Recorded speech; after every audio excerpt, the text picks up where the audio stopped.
A little background on this podcast. So, my mission with this podcast is to make technology more entertaining, for people to relate more to the stories and the experiences that everyday consumers have with technology.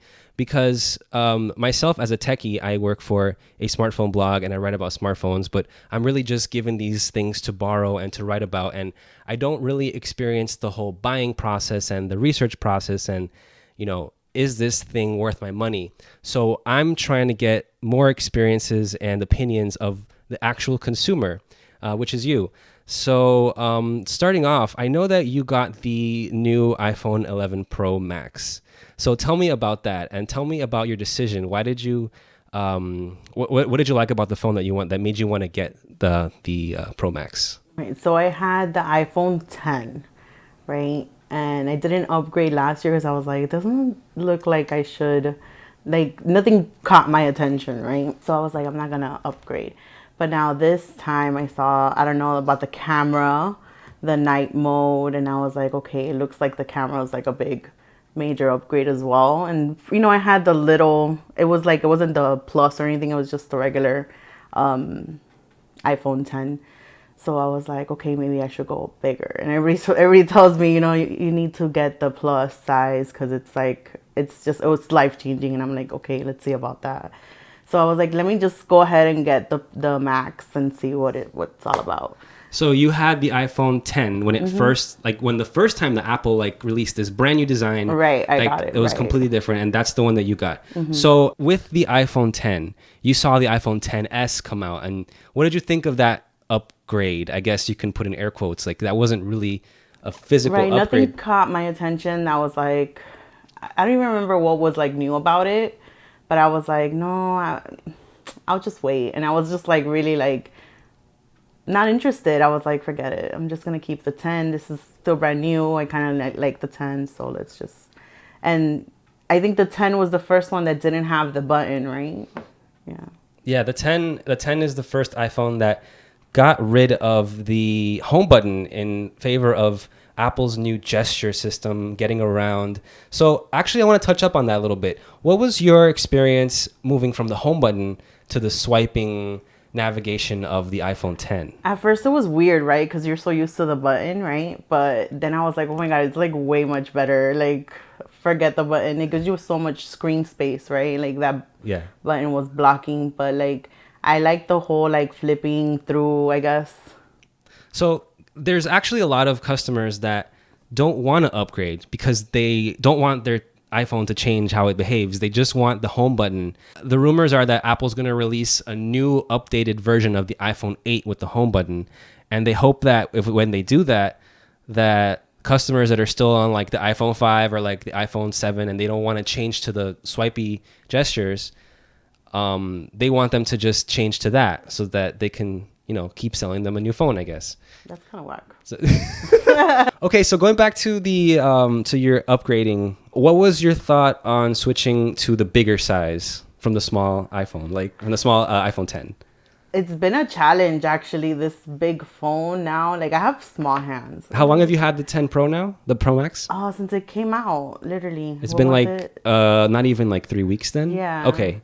So I know we're not supposed to be texting and driving, and I know it's like a law now or whatever, but a bitch got to change her music sometimes in the middle of the road, right? Yeah. But another suggestion that they told me was like, oh, get a pop socket. But what I don't like about the pop socket is that when I lay my phone on the, it's like wobbly, and that my OCD on that is just no puedo. I feel you completely on the pop socket. They also have these like ring things that. Yeah, but like if I put my phone and it's like no.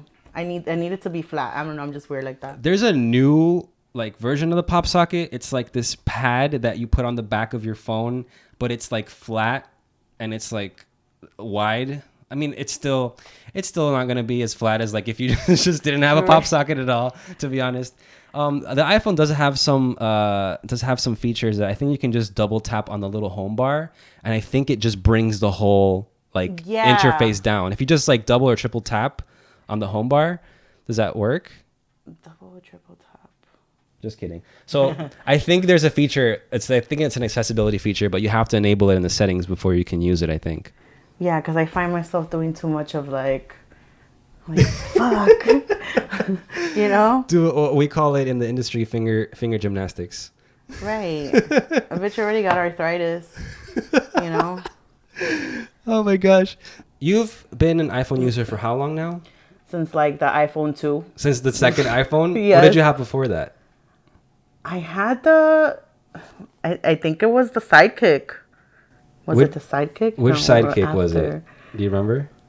Was it purple? I think I still have it. No, it wasn't purple. It was gray? Yeah, it was gray. So it was probably the Sidekick 2. Uh-huh. Okay, I have that same one, and I had it for 2 years. I loved the Sidekick, though. It was a really interesting phone. It was like before smartphones were a thing. It was like the smartphone for like anybody, because there was like Snoop Dogg was like the spokesperson, like everybody needs a sidekick. Like, you remember? I remember Snoop Dogg. You don't remember? No. Snoop Dogg was in commercials for the sidekick. Oh, how funny! I don't remember. Yeah.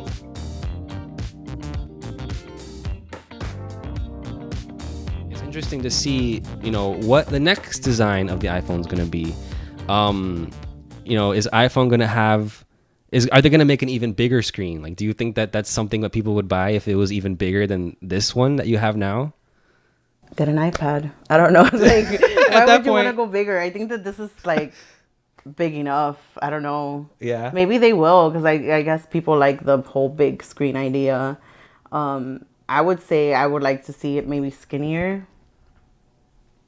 Like slimmer, not as thick. Yeah. So let me talk about the thickness of the new iPhone then. So a lot of people in like websites and like tech bloggers and people who just leave comments are just like, we don't want thinner phones, we want better battery. So do you feel like you would rather have a thinner phone than more battery, and how has your battery life experience been so far with the 11 Pro Max? Well, no, yeah, battery life is very important. I would rather battery life versus a skinny phone, for sure. And I actually think that it's a major upgrade on the battery life, because I hardly charge my phone. Like, it lasts all day and it's not gonna die, and I don't charge it in between. The 10, let's say you plugged it in, like you went to work. What time would it usually be dying? Like by the time I get out of work, it's pretty much dead. It's pretty much dying. So now, how much % do you have when you leave work with your 10 Pro? It's not even like halfway. It's not even halfway. And you could probably just like leave, like not even charge it until the next day. Right. Nice. Okay.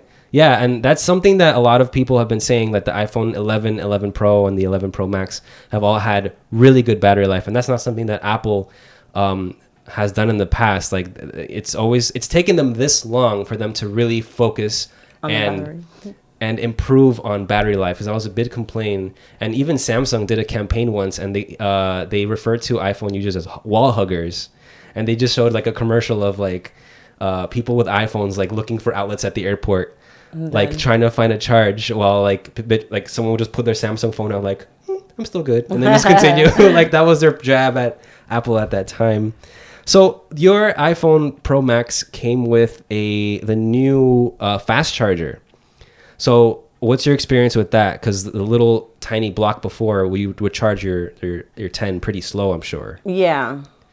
So I usually just charge my phone like at night when I'm going, to sleep. So I don't really know how fast it's charging. And since like I haven't experienced during the day that it's dying, that I have to like charge it and see, oh my God, and wait for it. Mm-hmm. So it's always been habit for you to charge your phone at night then just not worry about it until the next day. Mm-hmm. There's like these Chinese companies that are putting out these phones that have like super fast charging. Like this OnePlus phone that I have has this charging where it's like I can plug it in like while I'm getting ready, like 15 minutes, and then I'll have like 45% from like 10%. Like, it's ridiculously fast like these days. And it also took Apple longer to get fast charging on their phones. And the first ones that supported it was the iPhone 8. But of course, they didn't include the fast charger in the box until this year. They finally included the faster charger in the box. That big block thing. That big block. Yeah, so you noticed it was a bigger block. Yeah, I was like, what is this? What is this? Let's see. So what color did you get? I got it in black. You got it in black? You weren't about the midnight green life? No, I was like, I know, it looks like dark gaga green, so I'm not even going to go with it.